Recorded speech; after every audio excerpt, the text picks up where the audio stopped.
नमस्कार, मैं डॉक्टर रश्मि कौशल केशव कल्चर की श्रृंखला में आज आप सबका स्वागत करती हूँ। आज हम लोग इस पुस्तक मेरे सीपी मेरे मोती पर पुस्तक समीक्षा करेंगे। मेरे साथ अनुज कुमार तिवारी हैं और यह पुस्तक डॉक्टर ललित त्रिपाठी की लिखी हुई है। यह एक नवगीत संग्रह है। इसमें 100 से ऊपर नवगीत हैं। अनुज जी, आपका बहुत बहुत स्वागत है। नमस्कार, सभी दर्शकों का अभिवादन। और केशव कल्चर स्टूडियो ने हमें बुलाया, उनका बहुत बहुत हृदय से आभार। केशव कल्चर दिल्ली की जो ये संस्था है, निश्चित रूप से यह इनका प्रयास बहुत सराहनीय है और आपने हमें मौका दिया, तो इसके लिए एक बार मैं फिर से हृदय से धन्यवाद ज्ञापित करता हूँ। और जैसा कि आपने अभी कहा कि डॉक्टर ललित त्रिपाठी, तो डॉक्टर ललित त्रिपाठी जी की ये जो पुस्तक है मेरे सीपी मेरे मोती, ये इस पर हम और आगे बढ़ें इसके पहले हमें जानना चाहिए डॉक्टर ललित त्रिपाठी का मतलब जो व्यक्तित्व है उनके बारे में आपने कहा कि कुछ बताएं। तो डॉक्टर ललित त्रिपाठी जी रायबरेली लालगंज जो कि उत्तर प्रदेश में वहाँ से आते हैं और आप दैनिक भास्कर में संपादक के रूप में बड़ा लंबा कार्यकाल इनका रहा है। अच्छा जी। और ये कुल मिला के इनकी कई रचनाएं प्रकाशित हैं, जिसमें एक रचना है मधुबन फिर आ गया सामने, बहुत अच्छी कृति वो भी है। और अगर हम कहें कि वर्तमान में नवगीत के सशक्त हस्ताक्षरों में से एक हैं ललित त्रिपाठी जी, तो ये कोई बहुत अतिशयोक्ति नहीं होगी। रायबरेली की धरती से डॉक्टर ओपी सिंह जी आते हैं, जो हिंदी नवगीतकारों में उनका भी बहुत बड़ा नाम है। तो उन्हीं वरिष्ठ साहित्यकारों की श्रेणियों में ये भी आते हैं और हिंदी साहित्य को खास करके गीत की विधा में समृद्ध करने में इनका बड़ा महनीय योगदान है और हम उस योगदान का अभिनंदन करते हैं। इनकी साहित्य में उपस्थिति को प्रणाम करते हैं और ये सौभाग्य है कि ऐसे साहित्यकार हमारे बीच में हैं। और हम तो ये भी कहेंगे कि नई पीढ़ी को इन गीतों को पढ़ना चाहिए। 116 गीतों का जो ये संग्रह है, इसको केशव पब्लिशर्स नई दिल्ली द्वारा ये प्रकाशित हुई पुस्तक, आपने जैसे बताया कि अमेज़न पे भी उपलब्ध है, तो निश्चित रूप से इसमें ये कहें कि इनके पूरे जीवन का निचोड़ और इनकी जो व्यक्तिगत सामाजिक जो भी अनुभूतियाँ हैं वो सब मिल जाएंगी। तो ये जो पुस्तक है मेरे सीपी मेरे मोती, इसका मूल कथ्य क्या है? बहुत अच्छा प्रश्न आपका है कि हम कोई भी किताब जब हाथ में लें तो हमको पता होना चाहिए कि हम इसको आखिर क्यों पढ़ रहे हैं, इसका मूल कथ्य क्या है। तो हिंदी साहित्य में जो मूल कथ्य है, मूल इनकी अनुभूतियाँ हैं, जो मूल संवेदनाएं हैं, वह व्यक्ति की वैयक्तिक अनुभूत और सामाजिक सरोकार।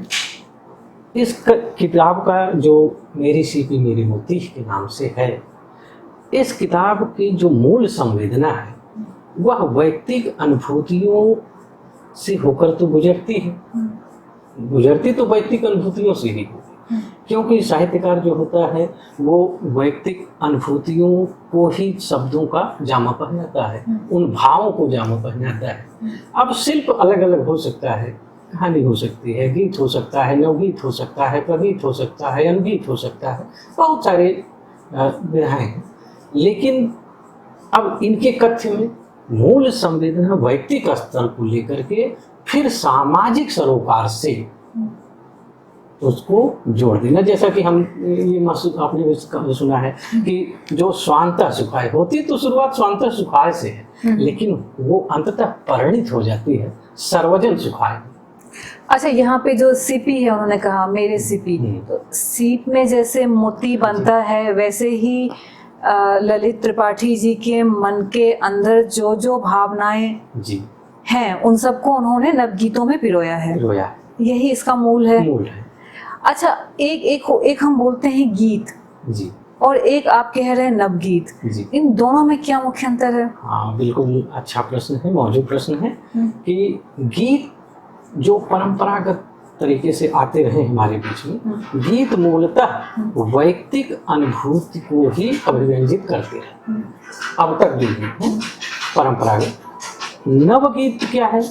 नवगीत में हम या हमारा जो साहित्यकार है वह नए परिदृश्य, नए सामाजिक सरोकार, नए राजनीतिक संगत विसंगत सामाजिक जो संस्कार हैं उनको उन गीतों में ढालता है, यही मूलभूत है। अच्छा, जनगीत और लोकगीत एक ही चीज होती है? नहीं, एक गीत ये तो नहीं कह सकते कि एक ही तरीके का होता है। लोकगीत भी होता है जिसमें लोक तत्व जुड़ा हो, जैसे किसी समूह समुदाय के जो संवेदनाएं हैं लोक जनमानस की वो। अब जनगीत भी ले देख लगभग वैसे है, लेकिन जनगीत जो है उसमें जनता का भी जो भाव पक्ष है वो परदेशी हो, कभी कभी कुछ शब्दों के हेर फेर भी होते हैं, लेकिन गीत की जो मूल बात है वो है संवेदना का स्तर। तो वैयक्तिक संवेदना के स्तर पर भी और सामाजिक सरोकार जैसे उसमें संलग्न हो जाते हैं फिर वो नवगीत हो जाता है। तो इसमें जो लिखी हुई चीजें हैं नवगीत के रूप में हैं, तो ये नवगीत क्या सामाजिक सरोकारों को छूती हैं? हाँ बिल्कुल, इसमें कई गीत ऐसे हैं कि जो सामाजिक सरोकार आप कुछ कहना चाहें? हाँ, बिल्कुल। जैसे कहा कि सबकी प्यास बुझाओ, बड़ा अच्छा गीत है। कहा कि सबकी प्यास बुझाओ, रीति गागर हमें थमाकर, रीति गागर हमें थमाकर, कहा कि सबकी प्यास बुझाओ। आशा वाले महल दुमहले खंडहर बनकर ठह जाते, आशा वाली महल दुमहले खंडहर बनकर ठह जाते हैं, फिर भी रैन बसेरा होते चमगादड़ यह कह जाते हैं। हंसी खुशी छू मंतर करके कहा कि सुख किससे सजाओ। सोचिए कितनी मतलब गहरी बात है, गहरी बात है, कितनी गहरी संवेदना को कवि ने कितनी सहज रूप से कह दिया है। और ऐसे ही एक और है, एक देखिए बड़ा अच्छा प्रतीक गांव से लिया, रामकली। तो ग्रामीण उसमें वो रामकली जो आज कैसे परेशान है, विसंगतियों से परेशान है, और उसका देखिए कहा कि हिचकी भर भर आँख पूछती, हिचकी भर भर आँख पूछती, दरवाजा पकड़े रामकली, और सास ससुर के ठेने सहती, जो भी कहते उसको करती, घर में नहीं अन्न का दाना। देखिए ये रामकली की विसंगति है कि घर में नहीं अन्न का दाना, फिर भी तवा तप्त है करती, और भूखी रह सबको वह देती, घुटती रहती नित रामकली। और वो कहती है कि आंगनवाड़ी से जो पाती, देखिए कितनी मतलब ये ग्रामीण परिवेश को कैसे लोक तत्व को छुआ है कवि, वैयक्तिक संवेदना को कहाँ तक ले आता है रचनाकार। आप इस बारे में देखें कि आंगनवाड़ी से जो पाती, बच्चों को उससे फुसलाती, पट्टू से दो बातें, देखिए क्या चेतना है कि पट्टू से दो बातें कर अपना दुखड़ा उसे बताती, और व्यवहार से उधार बाढ़ी ले घर खर्च चलाती रामकली। तो ये रामकली का दर्द है, और ये वैयक्तिक संवेदना है, ये वैयक्तिक संवेदना रामकली की है, लेकिन ये सामाजिक सरोकार में ढल जाती है। इसीलिए ये श्रेष्ठ नवगीतकारों में शुमार हो जाते हैं कि है तो संवेदना, लेकिन ये सामान्य जन की संवेदना है कि किस तरह से इस महंगाई के दौर में वो अपना घर खर्च चलाता है। इस संवेदना को छूते हैं, यही इस गीत का प्राण तत्व है, यही इस कृत का भी प्राण तत्व है। यही जो आपने कहा था कि ये कथ्य क्या है, तो कथ्य तो यही है। वैयक्तिक संवेदना पे कुछ है कोई ऐसी कृति जो आप? हाँ, वैयक्तिक संवेदना में जैसे इन्होंने विरह का गीत बड़ा अच्छा उसमें किया था कि तुम नहीं आए प्रवासी आ गए घर में। और आपको बता दें कि ये गीत आदरणीय ज्ञानेश्वरी सिंह सखी जी ने और आदरणीय दीप्ति जी ने केशव कल्चर के जो इनका सांस्कृतिक संगीत का प्रदेश है उसमें बहुत अच्छे से कंपोज किया है। अच्छा?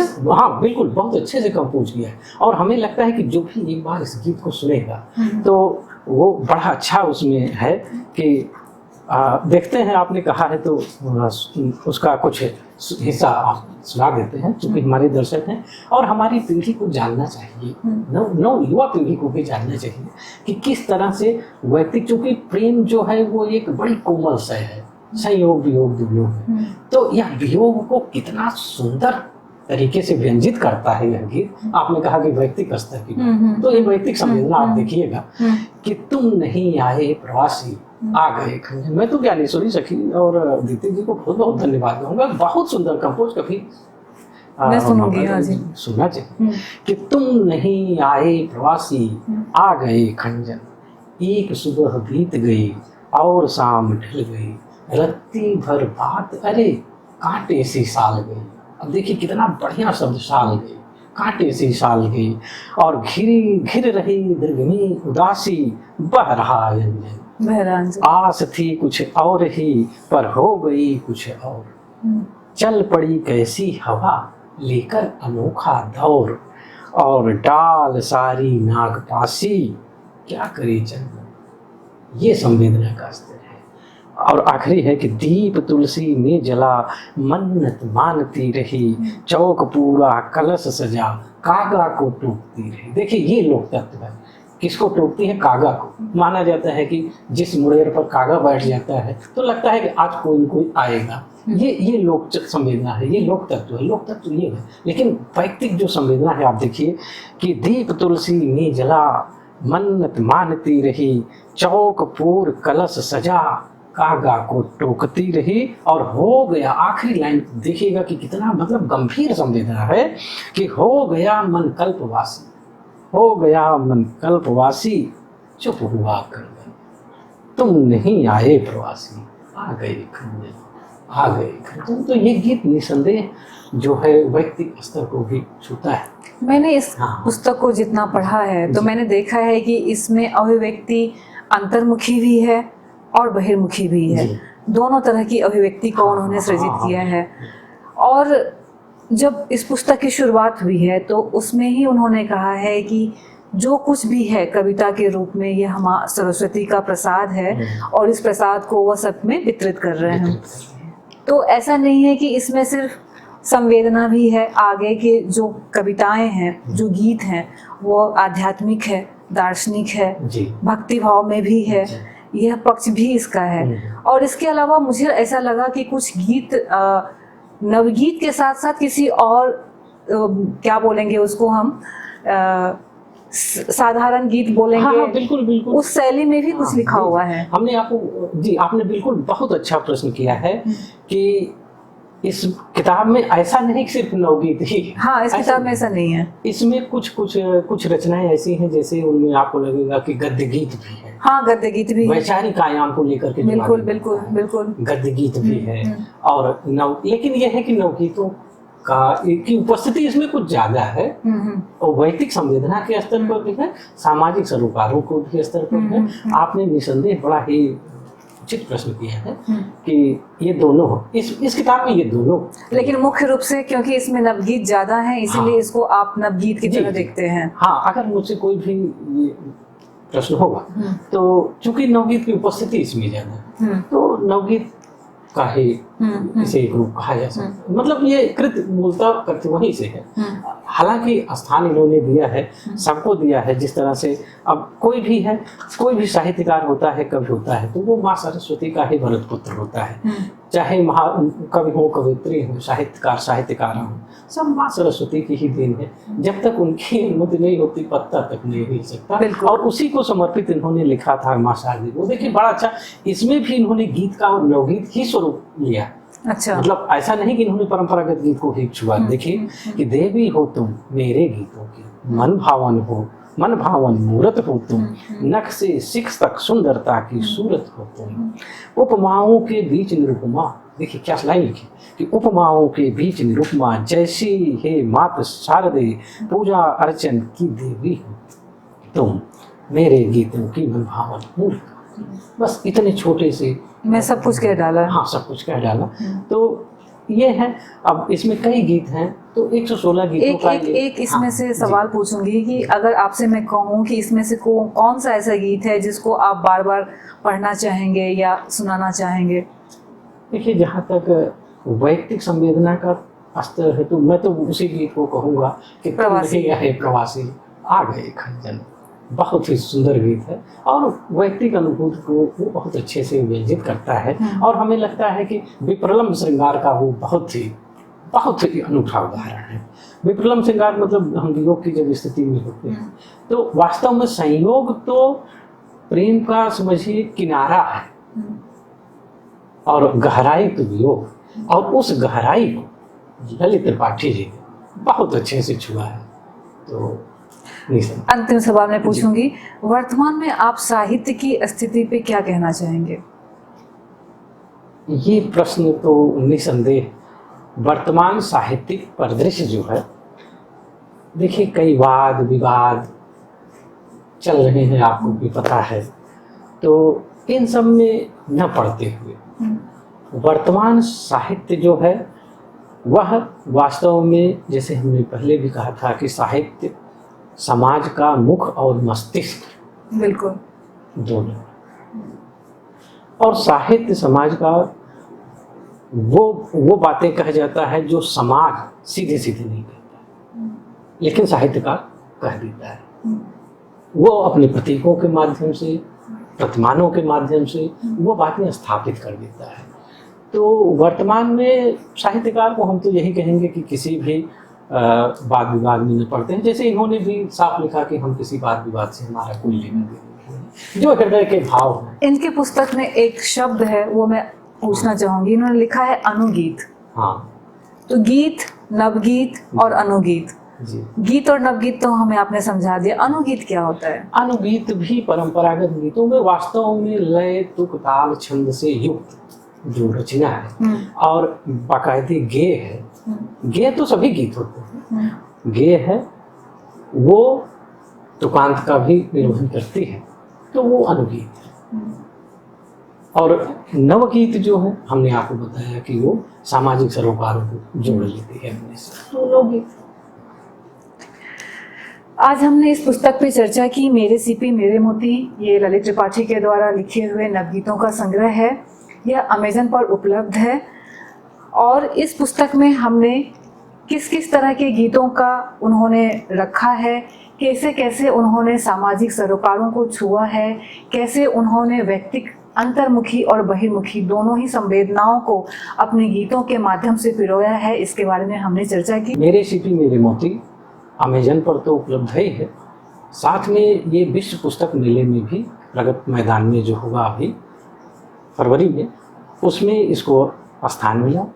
वहाँ भी यह जो है बहुत चर्चित रही और आपने हमें इस स्टूडियो में बुलाया, बहुत बहुत धन्यवाद। और मैं हृदय से बहुत बहुत आभार आपका आदरणीय डॉक्टर रश्मि कौशल जी का व्यक्त करता हूँ, जिन्होंने इस पुस्तक पर चर्चा में सहभागिता करी। और आप बहुत बहुत हृदय से आभार, धन्यवाद।